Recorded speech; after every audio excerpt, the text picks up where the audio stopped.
Jalna merchant बँकेच्या 23 कोटींच्या घोटाळ्याचा फटका, व्यापाऱ्यांच्या बेमुदत बंद, शेतकरी अडचणीत।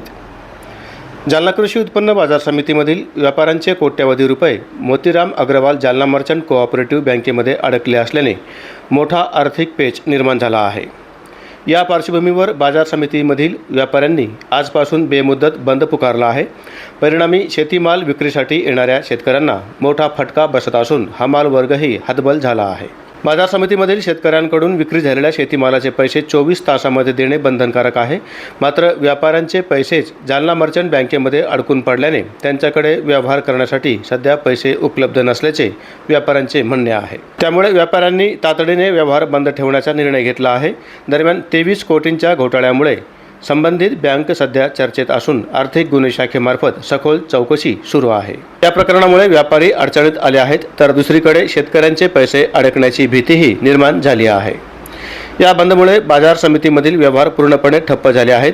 शेतकरी, हमाल आणि इतर कामगार यांचे रोजंदारीवर परिणाम होत असून सर्वच घटक आर्थिक संकटात सापडले आहेत। असंघटित कामगार संघटनेने व्यापाऱ्यांनी लवकरात लवकर व्यवहार सुरू करावेत, अन्यथा त्यांच्यावर गुन्हे दाखल करण्याची मागणीही केली आहे।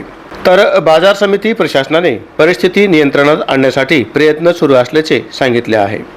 एकीकडे बँक घोटाळ्याची चौकशी सुरू असताना दुसरीकडे शेतकरी आणि व्यापाऱ्यांवर त्याचे गंभीर परिणाम दिसत आहेत।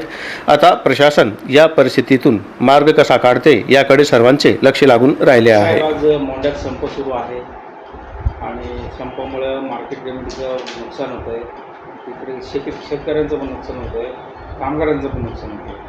काय प्रकार आहे, नेमका काय प्रकार आहे याच्या बाबतीत? काय झालेलं आहे, दिनांक शनिवारी 25 तारखेला काही आडत्यांनी जवळपास 36 आडत्या व्यापाऱ्यांनी काय केलेलं आहे, बाजार समितीला एक विनंती अर्ज दिलेला आहे।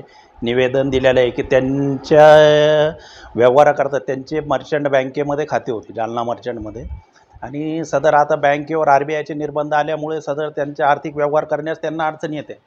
त्यामुळे त्यांच्याकडं पैसे नाही आहे, त्या हिशोबानं त्यांनी बंदचं हे दिलं होतं। या बंदसाठी आज सकाळी बाजार समितीमार्फत किंवा शनिवारीच बाजार समितीने त्यांना पत्र देऊन सदर बंद न ठेवण्याबाबत कळविलेले आहे। त्यानुसार आज सकाळी बाजार समितीमार्फत बीट सुरुवात करण्यात आली। सगळ्यांशी चर्चा मसलत करून बीट सुरुवात झाली। मोंढा सुरू करण्याचे प्रयत्न करण्यात आले। बीट सुरुवात झाली। बीट सुरुवात झाल्यानंतर बीटमध्ये खरीददारांनी बोली लावली, पण आडत्यांनी माल विकण्यास असमर्थता दर्शवली। त्यामुळं आज सकाळी व्यवहार बंद होते। आता याच्यामध्ये त्यांच्याशी सोबत चर्चा करून सरळ व्यवहार सुरळीत करण्याचा बाजार समितीमार्फत प्रयत्न करण्यात येईल। एकीकडे आता लग्न सराई चालू आहे, शेतकऱ्यांना माल विकायचा आहे, तुम्ही शेतकऱ्यांना काय आव्हान कराल की हे आजच्या दिवस किंवा उद्या मोठा पूर्ववत करण्याचे आम्ही पूर्ण प्रयत्न करणार आहे। त्यामुळे शेतकऱ्याने हवालदिल न होता आपला माल हा विक्री होईल, ज्याचे त्याच्या सगळे आर्थिक व्यवहार व्यवस्थित होईल, असं एक बाजार समितीमार्फत कळवण्यात येईल। सांगा, आपण एक शेतकरी आहात, आज मोंढ्याचा संप पुकारलेला आहे, काय आपले काय म्हणणं आहे? काल शनिवारी व्यापाऱ्यांनी एक अर्ज दिला बाजार समितीत की बाजार बंद ठेवण्यात येईल। तर कारण काय आहे की त्या मोतीलालजी अग्रवालच्या बँकेचा जो घोटाळा झाला, तो घोटाळा काही शेतकऱ्यांनी आणि कामगारांनी केलेला नाही, तो कुठल्या तरी कर्मचाऱ्यांनी व्यापाऱ्यांनी त्यांनी मिळून केला असेल। त्याची चौकशी चालू आहे। आणि हा मोंढा बंद ठेवणं म्हणजे सध्या लग्न सराईमुळे शेतकऱ्यांना आता माल बाजारात आणावा लागतो, तो विकल्याशिवाय त्याचे लग्नाचे त्याचे कामं होणार नाही पुढं। आणि मजूर जे आहे की त्यांचं पोटच हातावर आहे, ते कामाला नाही आलं तर पोट भरेल कसं, हा विषय। आणि त्यांनी तो बंद करून त्यांचं काही साध्य होणार नाही। बाजार समितीने काही भ्रष्टाचार केलेला नाही, तर तो बाजार समितीचा ह्या लोकांना वेठीस धरणे हे चुकीचं आहे। शेतकरी म्हणून याचा आम्ही विरोधच करतो आहे। आणि बाजार चालू झाला पाहिजे। आणि बाजार चालू नाही झाला समजा आणि हे बंदच राहिलं उद्या, तर आम्ही प्रशासनाला, बाजार समितीला आणि प्रशासनाला अशी विनंती करतो की जे दुकानदार बंद ठेवतील त्यांच्या परवाने निलंबित करण्यात यावे। हे जे दुकानदार बंद ठेवतील ते। काय नाव तुमचं? नारायण वाडेकर।